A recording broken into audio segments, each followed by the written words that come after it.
Only fire makes these pine cones drop their seeds. Well, you got to be joking, right? A fire making pine cones drop their seeds? That's outrageous. Fire destroys pine cones. Everybody knows that. Well, not with these cones. So these cones are what are known as serotinous plants, meaning late blooming or late seeding. And the pine cones at the top of these pine trees are covered in a thick sap. So thick that it can't be released by anything, by any normal matters. The only thing that is hot enough to melt the sap is fire, particularly from a forest fire.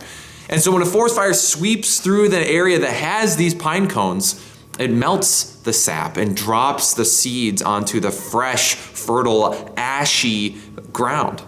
And with no forest rooftop or anything to impede the sunlight from coming through, you have the ideal conditions to start a new forest. So right after the fire sweeps through a forest, and these serotinous cones drop their seeds and now make a new one.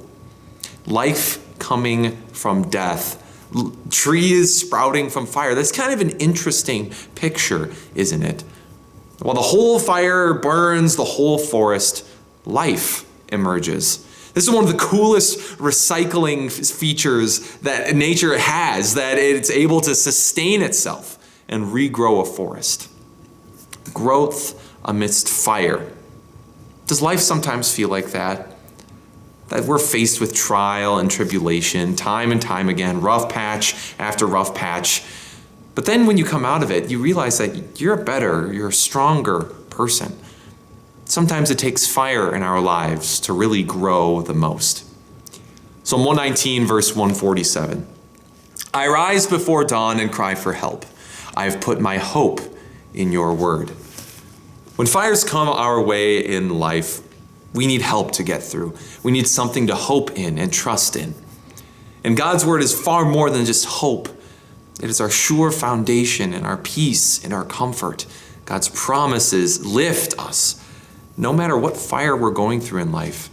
If you're going through a rough patch at work, trust and read God's word. If it's a rough patch with a family member or a loved one, trust, read God's word. See what it has to say for you. Because I promise what it says for you, it's more than just advice or hope. It's true peace, true comfort that makes you stronger, that makes you a better person, all because of Christ and his work done for you.